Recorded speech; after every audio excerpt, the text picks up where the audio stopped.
No, you're Dr. Ellana Stinson. Hopefully I pronounced that right. Mhm. Emergency medical physician at Boston Medical Center, president of the New England Medical Association, 2023 recipient of the Barbara A. Rocket MD Early Career Physician Leadership Award. You see, she's so young. Master of Public Health. She got a master's in public health from Harvard T. O.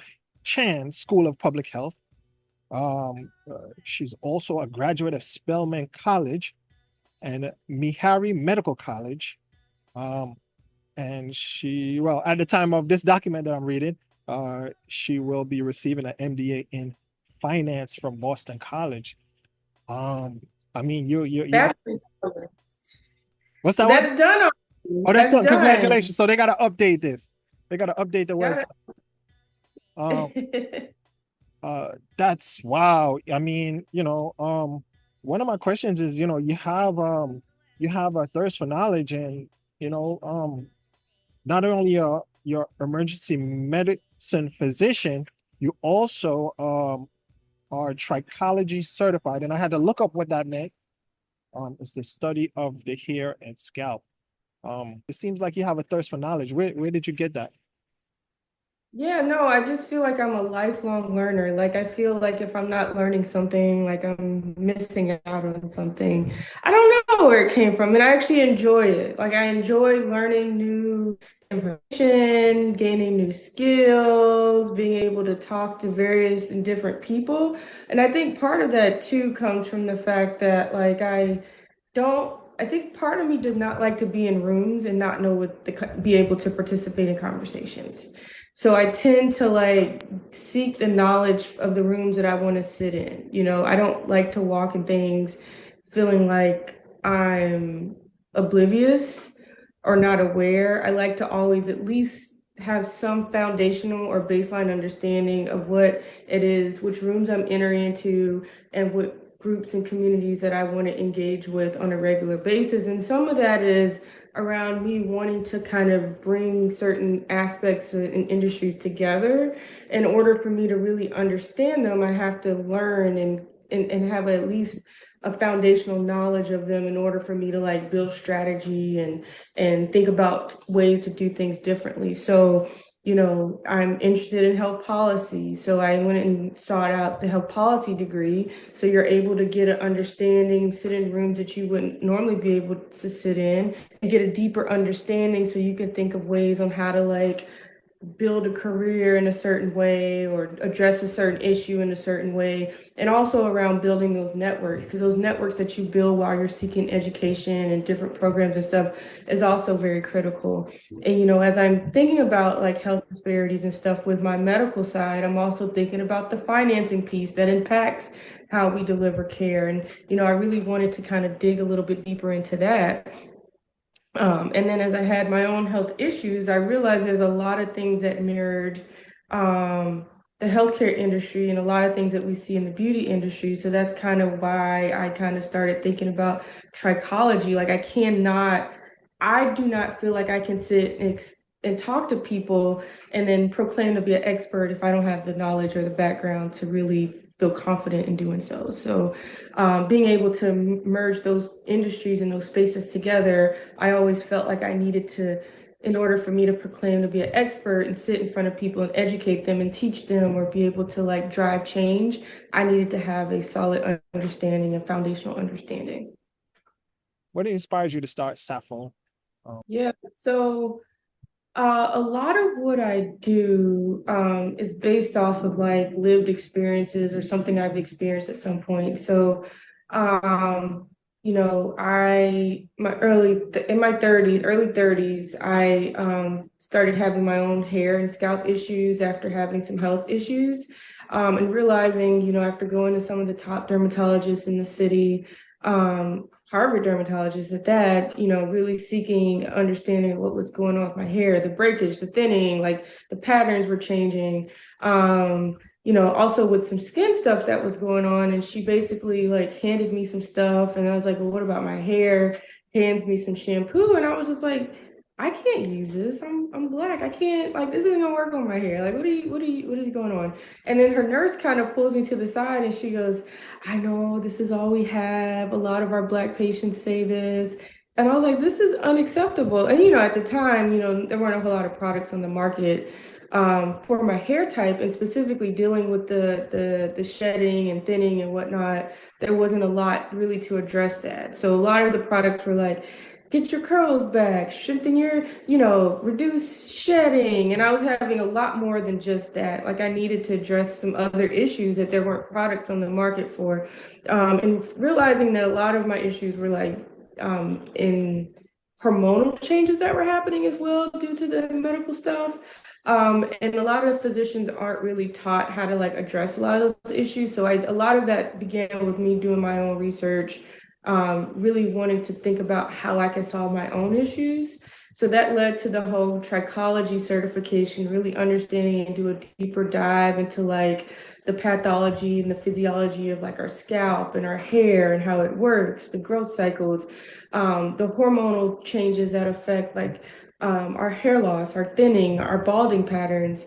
But then this led to me actually thinking about, as a kid, I had an uncle that did his own hair products, and we had a lot of herbal traditions that were passed down in our family. So I was like, well, why not like tap back into those roots, those family traditional things, and had some conversations with him and really started. And he really was one of the people that encouraged me, like, all you need is a crock pot and get in your basement and just start baking it. And I'm like, I'm not doing that. But, taking some of his advice and really starting to develop some products. And I was like, this could actually work. And as I did my research, I also have an undergrad degree in chemistry. So I did have some chemistry knowledge. So, doing my research and like understanding like this was really cool, like starting to put down on paper what did I want my products to do, how I wanted my hair to look, and then the products that I was going to use to do it, and do it in a way where the hair was the products were clean and healthy and non-toxic. Where did the name come from? Yeah, so SAFO is short for Yari SAFO, which is Twi, it's a Ghanaian tongue. I don't know. Are you from US? Are you No, from I'm from somewhere Jamaica else? originally, Jamaica the island. Yes, so Ghana, so it's a Twi, it's a Ghanaian word that means healer or healing or messenger in some translations. So I wanted a brand that really reflected like me. And there's everything about the brand, the colors, the letters, everything is some type of personal connection with me. So I wanted the name to also really reflect that because in its essence and what I do by trade, I am a healer. So I wanted the brand to also reflect that. Tell me about your scalp serum. Is that the first thing that you Yeah, started with? so yeah, I started with the scalp serum and the hair moisturizer.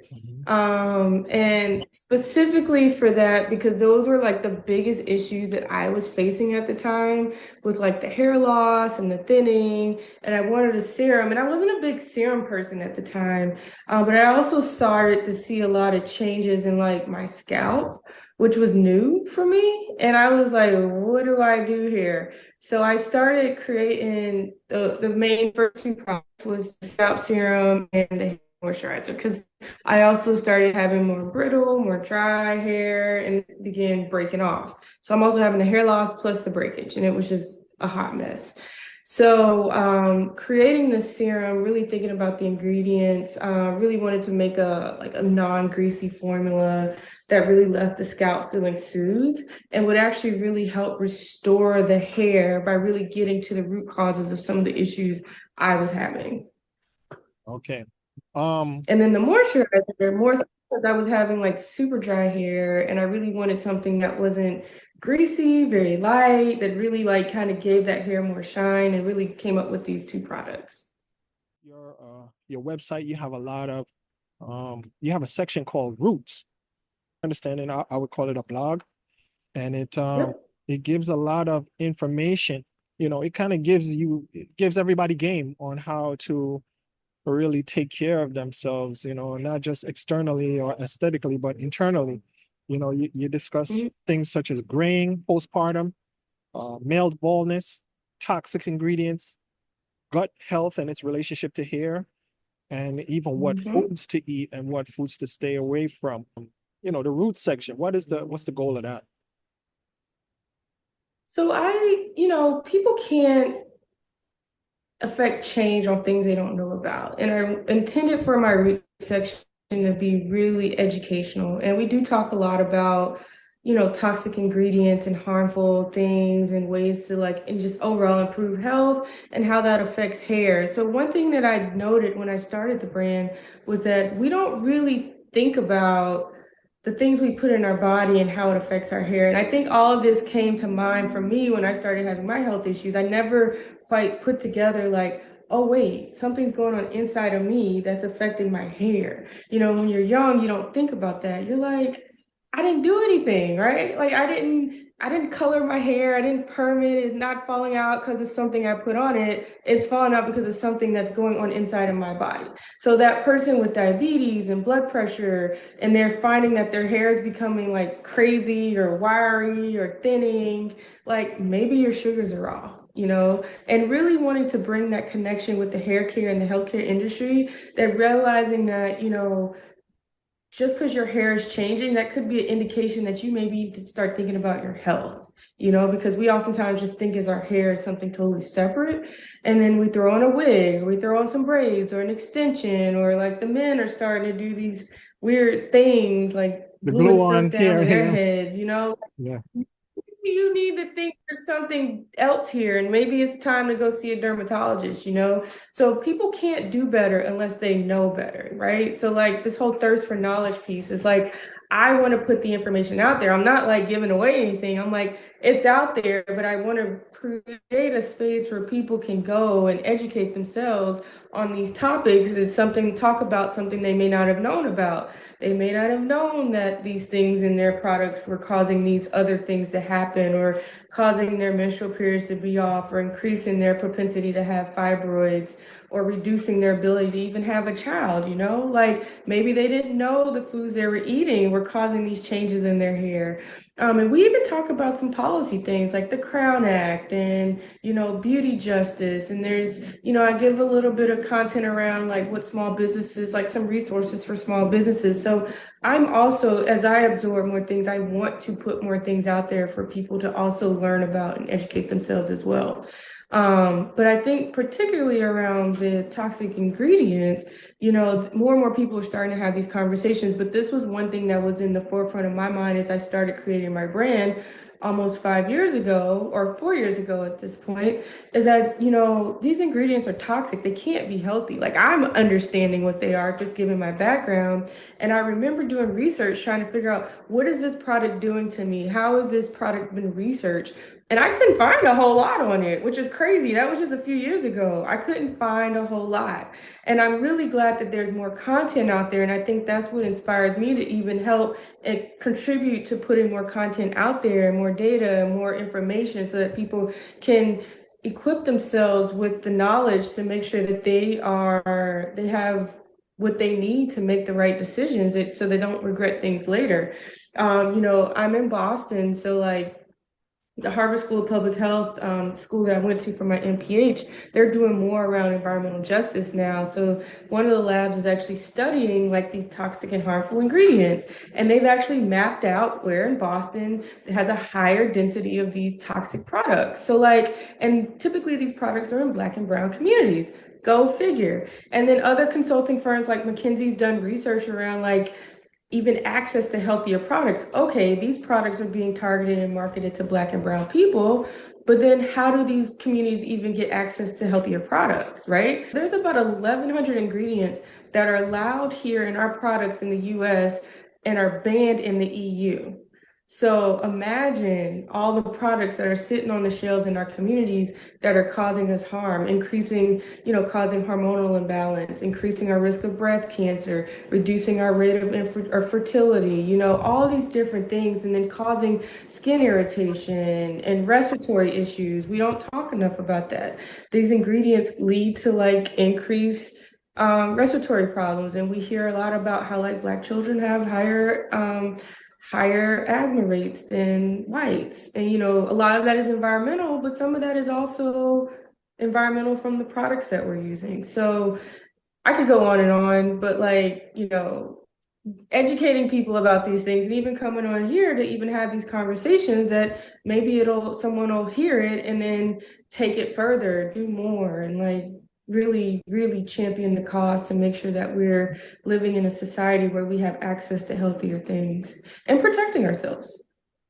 My question is, do you think that, people in that are into natural cosmetics like yourself, like me and yourself, um, are we in an echo chamber, or you think that the level of consciousness regarding um healthier lifestyles is something that's increasing, or are we just in an echo chamber and it seems like it's increasing? No, I think it's increasing. I think people are starting to talk more about it. And I'm saying this because, gauging like the content that's being put out on social media now, more people are talking about the perms, and how it may be linked to increased uterine cancer. So I think people are really trying, but I think the society we live in makes it challenging to really achieve true holistic care. Because even the foods we eat, right? So let me back up. So even with the products, like you can look at ingredients, but like you don't really know sometimes like the true depth of like what all is in the products. You can trust it with they're saying, oh, it's natural and it's healthy, and they'll put some stuff on there, and there are a lot of big words, but it's really hard to know, really, right?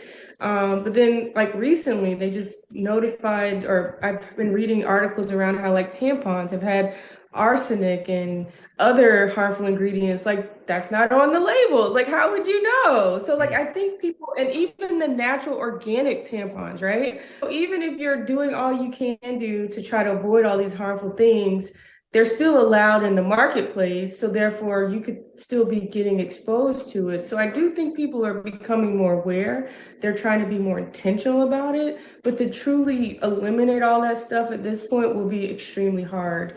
And even like stuff in our clothes, like the chemicals they put on our clothes and the contact with our skin, like you can eat all the healthy stuff you want, but like you're putting these clothes on from like China. So it's like, I don't know. It's like I think people are aware, but it is exhausting to like think of all the possible touch points of all these different things. So I think people are just doing the best they can to make sure they're protecting themselves. And I do think it's increasing. I don't think we're in an echo chamber, but I also think part of it too is that, we're in a society where beauty rules and vanity. So sometimes people will just go to any extent. So I think it just depends on the person too and what their priorities are. Tell people how to get in contact with you, because like I said, we could talk forever. So you can follow me. I'm on most social media platforms, Facebook, Instagram, TikTok at SAFO Hair. That's SAFO Hair. It's also the website at safohair.com. Definitely can find us on Amazon if you're looking for products as well with quick and easy shipping. Hit us up on Amazon.